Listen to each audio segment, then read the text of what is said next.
Assalamualaikum warahmatullahi wabarakatuh. Perkenalkan nama saya Marus Sakarnaini dengan APF 2108260234. Saya di sini akan mempresentasikan tugas mengenai blok Neuroscience and Locomotor System. Adapun materi yang akan saya paparkan yaitu mengenai cerebral cortex. Baik. Cerebral cortex adalah otak adalah salah satu organ terbesar dan paling kompleks dalam tubuh kita. Ia tersusun dari miliaran neuron yang berkomunikasi bersama dengan membentuk banyak koneksi dan sinapsis. Ada tiga divisi utama cerebrum, cerebellum dan batang otak. Cerebrum terdiri dari dua hemisfer cerebral lapisan luar yang disebut korteks dan lapisan dalam. Ada 4 lobus di korteks, yaitu lobus frontal, lobus parietal, lobus temporal, dan lobus occipital. Untuk lobus frontal ialah lobus ini merupakan lobus terbesar yang terletak di depan hemisfer cerebral dan memiliki fungsi penting bagi tubuh kita, yaitu memori prospektif, yang merupakan salah satu jenis memori yang melibatkan mengingat rencana-rencana yang telah dibuat, mulai dari rencana harian yang sederhana hingga rencana seumur hidup di masa depan.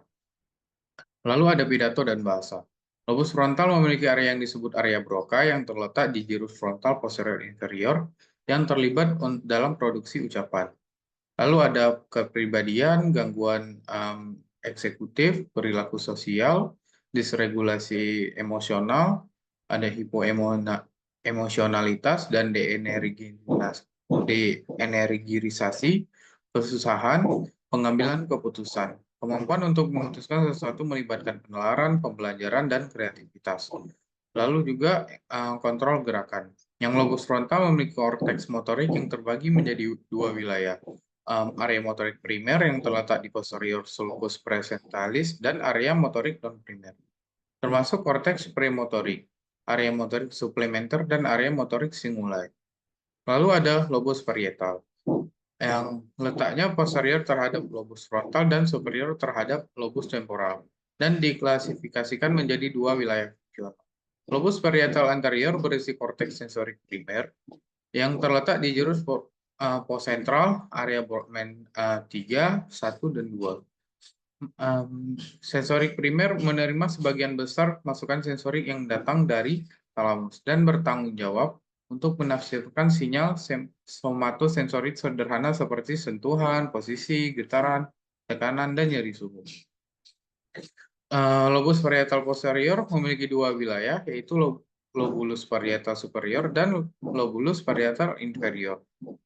Lobulus parietal superior mengandung korteks asosiasi somatosensori dan Brodmann area 5 dan 7 yang terlibat dalam fungsi tingkat tinggi seperti tindakan perencanaan motorik. Lobus parietal inferior jirus supramarginal Brodmann area 40, jirus angularis Brodmann area 39 yang memiliki korteks somatosensori sekunder yang menerima masukan somatosensori dari talamus, dan somatosensori sekunder kontralateral. Dan mereka mengintegrasikan masukan tersebut dengan modalitas utama lainnya, contoh masukan visual, masukan auditori, untuk membentuk fungsi kompleks tingkat tinggi seperti perencanaan sensomotori, pembelajaran, bahasa, pengenalan spasial, dan stereognosis. Kemampuan untuk membedakan antara objek berdasarkan ukuran, bentuk, berat, dan perbedaan lainnya. Lalu ada lobus temporal, yang bagian kedua paling substansial menempati fossa kranial tengah dan terletak posterior terhadap lobus frontal dan inferior terhadap lobus parietal. Ada dua permukaan lateral dan permukaan medial.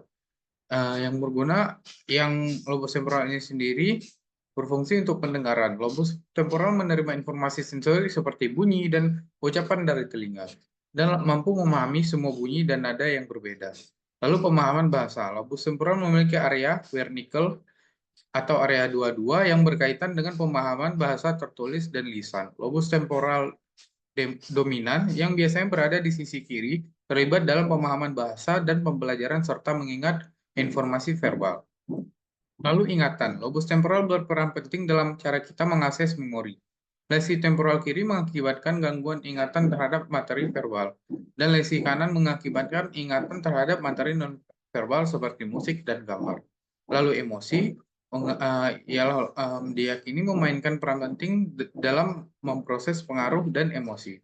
Dan terakhir persepsi visual. Lobus temporal berperan dalam pendengaran dan persepsi visual.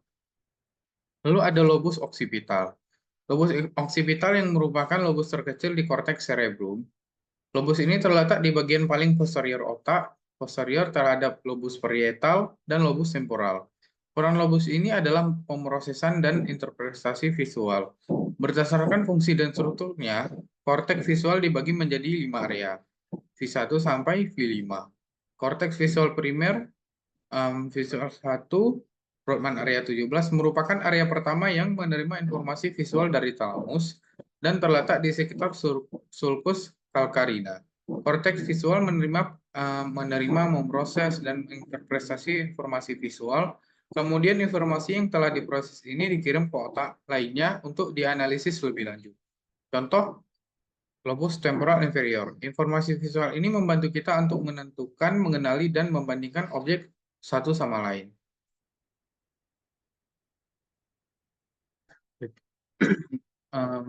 Mungkin itu saja yang dapat saya paparkan.